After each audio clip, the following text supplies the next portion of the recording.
Mais pour le moment, je suis avec lui. Tu vois un peu? Je lui ai dit, bon, d'ici les vacances, il y a des masterants qui sont là, eux, toute leur vie est centrée sur les études. Ils ne savent rien faire à côté. Il faut savoir ce qu'on veut dans la vie. Je suis Salim Rabou. Aujourd'hui, nous sommes là pour vous parler d'éducation et pour cela, nous avons invité M. Hassan Seyni. Je vais le laisser se présenter. Bonjour, je suis Hassan Seyni Abdoulaye. Je suis designer en chef à Habib Digit, une entreprise de création digitale. Je suis aussi étudiant à l'université Abdou Moumouni en deuxième année de droit. Je suis également entrepreneur. Voilà, quelle belle présentation, merci. Et quand tu étais en terminale, comment a été tes études? Certes, ça a été difficile. Qu'est-ce qui t'a motivé? Qu'est-ce qui a été un facteur de ta réussite? Alors avant de parler de la réussite, je vais quand même aborder un point. En fait, quand j'étais en terminale, j'ai failli abandonner. Je t'assure, j'ai failli abandonner, j'ai failli tout arrêter. Aujourd'hui, il y a beaucoup de jeunes comme moi qui traversent ce que j'ai eu à traverser. Donc j'étais confronté à un problème souvent d'ordre administratif et financier parce que c'était à l'approche du bac et donc on rassemblait les documents et tout, voilà, pour le dépôt des dossiers. Donc de là, moi j'ai rencontré un problème et ce même problème, j'arrivais pas à le résoudre ni au niveau scolaire ni au niveau familial. Donc je me suis dit que bon, la seule manière pour moi de gérer ça, c'est de me défaire de ce stress-là, de me libérer de ce poids. Et donc je me suis dit bon, je vais carrément arrêter. Fort heureusement, au fur et à mesure que j'ai continué mes cours et tout, il y a eu des conférences qui ont été organisées par le studio Kalangu. Okay. Donc, le studio Kalangu, souvent, il sélectionne des représentants d'école pour former, je ne sais pas, leur émission tous à la FADA. Donc, j'étais parmi les, si ce n'est le seul même, sélectionné de mon école. Donc là, j'ai eu à participer à plusieurs reprises. C'est de là que j'ai rencontré un certain monsieur qui était très éloquent. Je ne le cache pas. Il était présentateur, reporter. Donc de là, j'ai vu son niveau, j'ai vu comment il s'exprimait et tout. Au fond, je me suis dit que bon, le gars, vraiment, c'est cool. Donc je me suis approché de lui. Je pense que c'était lors de notre 4e rencontre. J'ai pris son contact et tout. Et de là, on discute à travers le téléphone. On s'écrit tous les jours pratiquement. Et c'est de là qu'il m'a posé la question. Qu'est-ce qui va avec mes études? Qu'est-ce qui ne va pas avec mes études? Parce qu'il a remarqué que j'ai un bon niveau. Et de là, je lui ai fait part de tout ce que je vis. Il a dit d'accord, il est prêt à me soutenir. Je me suis dit, j'ai sauté de joie parce que pour moi c'est une première fois. Genre, il y a quelqu'un qui est là, qui dit qu'il va te prendre en charge. C'est là qu'il a commencé par m'acheter des livres, des anneaux de révision, comme vous savez, en terminale il y a plusieurs bouquins qu'on doit se chercher et tout. Et donc ce monsieur-là a été là pour moi. Vous voyez un peu. Donc ce monsieur, ce n'est nul autre que votre directeur, M. Olivier Assogbavi. Donc c'est là-bas que je l'ai rencontré et c'est donc lui qui m'a aidé vraiment sur tous les points. Donc il m'a aidé financièrement pour que je puisse régler mon problème de papier, de dossier et tout. Et il m'a aussi aidé à comprendre certaines choses que j'ignorais. Par exemple, avant sa rencontre, j'étais quelqu'un qui cherchait trop de choses à apprendre. J'aime apprendre. Depuis tout petit, j'ai toujours aimé apprendre de nouvelles choses. Ou tout simplement, je vois quelqu'un, il fait ci, je me dis, mais comment il le fait? Donc je me mets à ses traces, je me mets à rechercher partout dans les bouquins. Essayer de faire la même chose. Exactement. Et donc je me suis dit, bon, je vais faire la même chose. Tu vois un peu? Et c'est de là qu'il m'a fait comprendre que je peux devenir tout ce que je veux. Cette phrase a été vraiment quelque chose qui m'a trop fait réfléchir. Je lui ai demandé mais comment, c'est là qu'il m'a fait comprendre tout l'univers de YouTube. Vous voyez un peu, tout l'univers de YouTube, comment ça fonctionne, qu'est-ce qu'il y a là-bas et tout et tout. Et c'est là même qu'il l'a qualifié de son université virtuelle. Tu vois un peu, tout ce qu'on veut vraiment, on peut l'apprendre là-bas. Et ainsi donc, je me suis familiarisé avec YouTube et c'est comme ça que je me suis retrouvé avec des très bonnes notes. J'ai été premier de la classe 2 fois en terminale avec des moyennes au-dessus de 13. Vous voyez un peu. Et donc là, on a continué à échanger, à l'approche du bac. On continue toujours d'échanger avec lui. Il me demandait si ça va, si j'ai besoin de quelque chose. Je dis non, ça va. Ça va, je ne voulais pas exagérer aussi. Et vous voyez un peu. Donc de là, j'ai continué jusqu'à la veille du bac. Parce que l'examen, on devait le passer un 4 août. Et lui, il m'a proposé d'être son assistant un 3 août. Vous voyez un peu. Donc c'est ce jour-là qu'il m'a fait la proposition et ainsi j'ai accepté. Vous voyez? Quand j'ai accepté et tout, pour moi, je ne savais même pas à quoi m'attendre. Je ne savais même pas ce que je vais faire là-bas parce que je ne savais rien faire. Tu vois un peu? Je ne sais rien faire, absolument rien. Lui, il est journaliste, indépendant. Et moi, simple lycéen qui s'y connaît uniquement en français. Voilà, pas en maths. Hein. Voilà. Maintenant, le 4, je suis allé, j'ai passé le bac et tout. Maintenant, juste après la composition du bac, on a commencé les travaux. Donc, il était, à ce temps-là, comme il est indépendant, c'est quelqu'un qui se débrouille partout, quoi. Voilà. Donc il est soit ici, soit là-bas, il est partout. Je ne savais rien faire, je suis juste là, simple stagiaire, simple apprenant. Je le vois comment il fait. Et je crois que ma première leçon a été le montage vidéo. Ouais, le montage vidéo parce que lui, ça lui prend trop de temps et il a trop de choses à faire. Et il n'a personne pour le faire, quoi. Voilà. Bon, je ne dirais pas qu'il n'a pas d'autres assistants, hein, d'autres gens avec qui il travaille. Mais moi, à ce temps-là, j'étais inutile. Je suis là, je ne savais rien faire. Et c'est là que... juste et tu repartais. Pardon? Tu venais juste... Ouais, je venais, je fais quelques courses et puis je reste avec lui. On discute, c'est surtout et sur rien. Mais au fond, j'ai senti que je suis en train d'apprendre avec lui. Parce que souvent, bon, vous savez, l'être humain, il est comme ça. Il y a des gens qui sont très stricts. Il y a des gens qui sont du genre à laisser passer. Donc lui, il fait partie de la première catégorie. Il ne laisse rien passer comme ça. Donc un travail, ça doit soit être bien fait, soit pas fait du tout. Vous avez le choix. Et c'est là que j'ai appris cela avec lui, pendant mon petit temps de stage là. Vous voyez un peu. Donc, qu'est-ce qu'il faut retenir à travers cette histoire? Et que vous pouvez vous retrouver sans même grand-chose, sans grand diplôme, rien du tout. C'est possible, mais c'est risqué aussi. En fait, qu'est-ce qui m'a aidé à comprendre, à apprendre tout ce cheminement-là? C'est parti du point de vue que je sais déjà ce que je veux, en fait.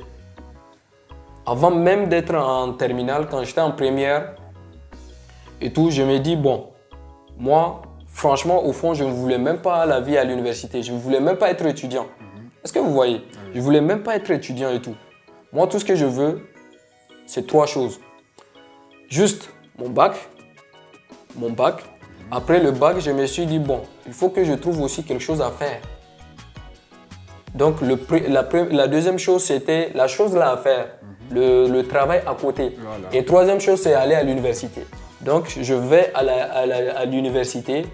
Et d'ailleurs, j'ai fait mon choix à la base de, pas parce qu'on m'a dit d'aller là-bas ou bien pas parce que je me suis dit, bon, c'est un bon truc d'aller étudier la filière et tout. Mais je suis allé parce que avant c'était le droit qui prenait trop de temps. Donc il y a trop de pagaille, rien n'est organisé. Donc je peux aller quand je veux, je peux revenir quand je veux. De toute façon, ça va traîner. C'est ce que je me suis dit. Et donc j'ai choisi cette filière-là de telle sorte que ça va me permettre d'aller faire autre chose à côté. Est-ce que vous comprenez? Et c'est de là que tout est parti. Tout est parti. Et vous voyez, la personne qui a été plus ou moins, pas plus ou moins, la personne qui a été plus décisive dans toute mon histoire, c'est vraiment Olivier. Ouais.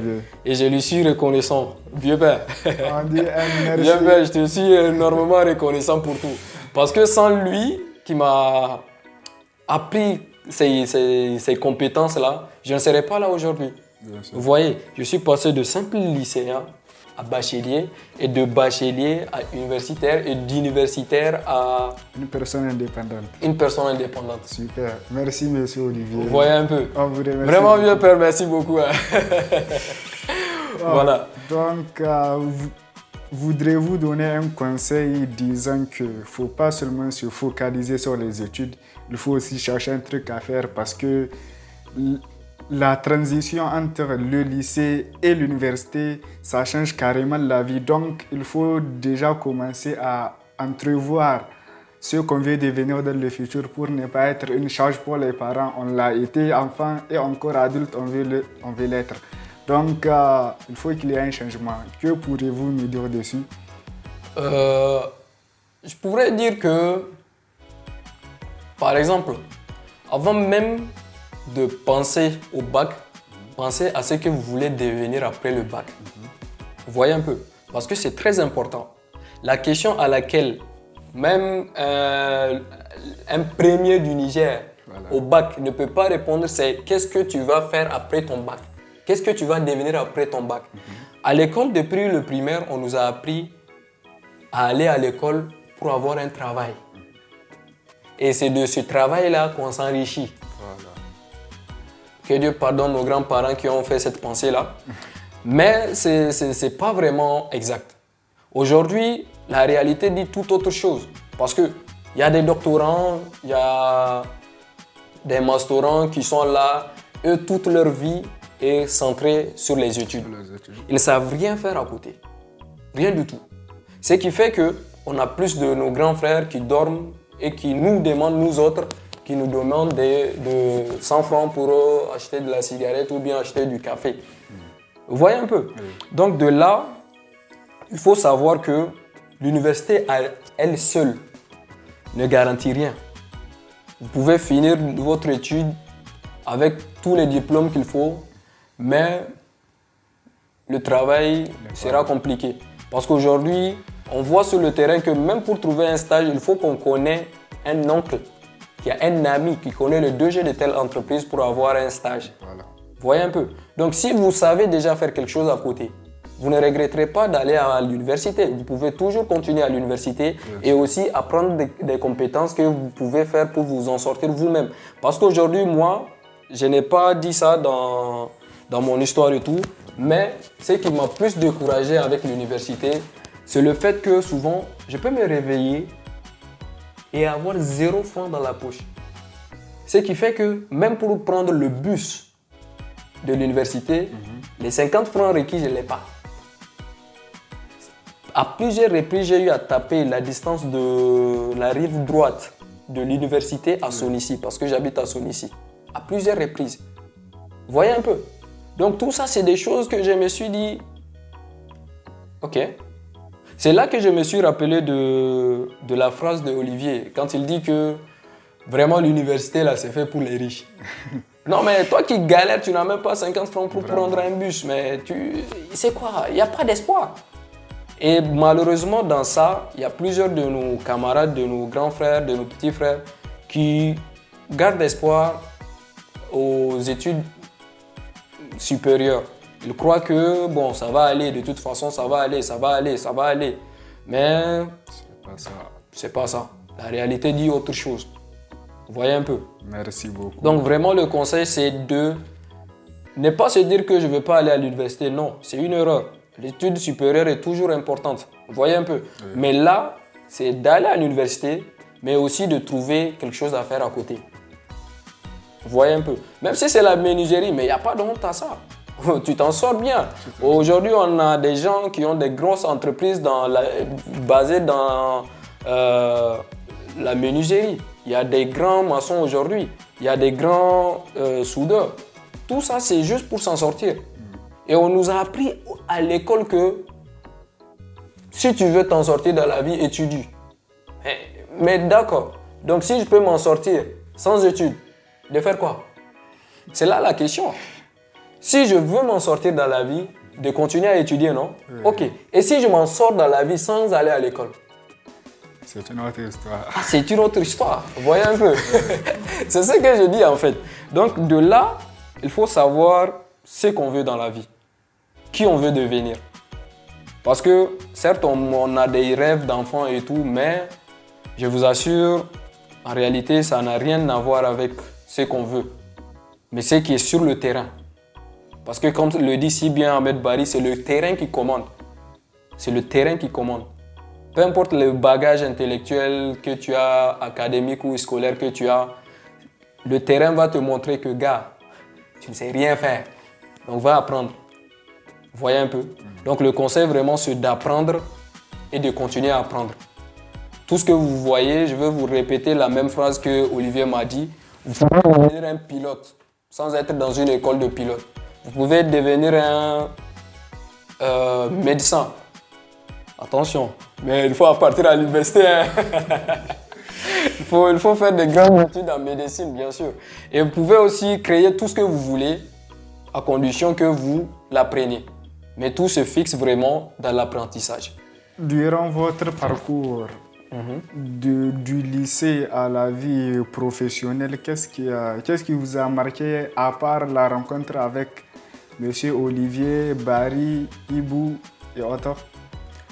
Ce qui m'a marqué, c'est-à-dire quelque chose qui vous a motivé à aller dans ce sens sur lequel ils vous ont mis.